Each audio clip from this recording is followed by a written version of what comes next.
Welcome to The Explainer. Today we're diving into a set of ancient texts that seem to build a profile, clue by clue, of a figure who would change the world, not with a bang, but with a whisper. We're going to trace a mystery that unfolds over centuries. So the whole thing kicks off with this really powerful idea that's going to guide our entire investigation. God's greatest moves aren't these thunderous spectacles. Instead, they're quiet, they're subversive, and they're persistent. And that idea, this quiet perseverance, is really the key that unlocks this whole mystery. Okay, so how did they do it? How did these ancient texts build this incredible profile? Well, think of it like a detective story. We're going to follow the trail of clues, exactly as they were laid out, one by one over thousands of years, to build a picture that's surprisingly detailed. Our investigation starts right at the beginning of the story, in the book of Genesis. And you know, the very first clue isn't some loud declaration or a big battle. It's actually a profound, creative silence. Think about it. Before all the noise of human history, before any rebellions or empires even existed, the narrative establishes God's power through a simple, sovereign statement, just speaking into the void. This sets a huge precedent, right? The one who's coming is, first and foremost, a creator, not some conqueror. His power is in speaking life into existence, quietly but decisively. Okay, so fast forward a bit. Right after the very first human failure, the first hint of a solution shows up. And again, it's not some grand plan announced to the world. Nope, it's just a quiet whisper of hope, spoken right into a moment of absolute catastrophe. Now there's a fancy name for this clue. Theologians call it the Protoevangelium, which literally just means the first gospel. It's the earliest messianic prophecy in all of Scripture, and believe me, it is an absolutely crucial piece of evidence in our mystery. And what's so wild about this prophecy is how specific the imagery is. A conflict is predicted between the seed of the woman and the serpent. So the serpent gets a shot in, a painful but non-fatal wound, right? A bruise to the heel. But the woman's descendant? He delivers the final crushing blow. It's a promise of total victory.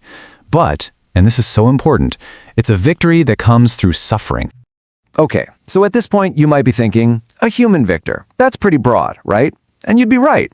But this is where the trail of clues starts to narrow, and I mean dramatically. We go from all of humanity down to one specific lineage.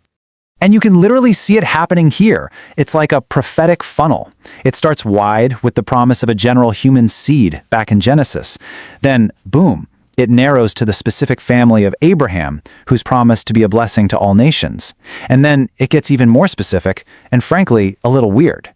It centers on the royal line of Jesse, a dynasty that by the time the prophet Isaiah is writing, looks completely finished, a dead end. And this quote from Isaiah is it's key. It connects the promised one not to a time of power and glory, but to a moment of total humility and what looks like defeat. He doesn't come from a towering, strong tree. He comes as new life springing from what looks like nothing more than a dead stump. See? It just keeps reinforcing that theme of a quiet, totally unexpected arrival. Okay, so the lineage is established, but the clues don't stop there, not by a long shot. They start to build this incredibly detailed profile of this person's character, his mission. The focus shifts from who he would come from to what he would be like. And once again, this just completely subverts all expectations. I mean, where would you expect a king to show up? The capital, right? But the texts say this figure wouldn't appear in the religious and political center of Jerusalem. Instead, this great light would dawn in Galilee, a place known for being a dark land, a place of despair and hopelessness. He goes to where the darkness is thickest. And this is where the profile just becomes undeniably divine. This promised child is given 4 absolutely staggering titles.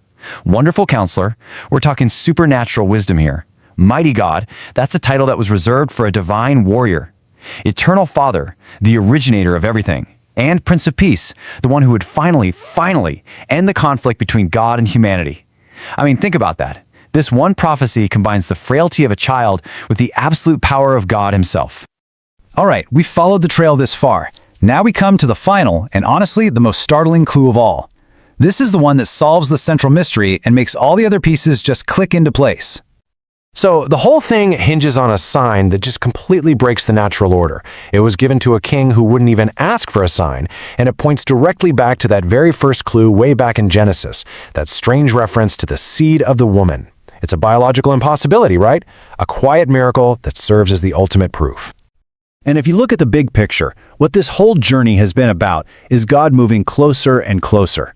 The whole narrative arc goes from a distant creator, God above us, to a holy God against our sin in the law, then to God dwelling among his people in the temple. So this final clue, it's the ultimate step in that progression. And it all comes together, it all culminates in a single name, Immanuel. This isn't just another title, this is the final revelation. It means, quite literally, God with us. The quiet arrival isn't just about some great king or a prophet, it is the arrival of God himself, personally, physically, united with humanity. So this entire narrative, woven through thousands of years of ancient texts, it all points to this one profound truth. The most important arrivals, the biggest changes, don't always shout. They whisper. And that leaves us with a pretty big question to think about.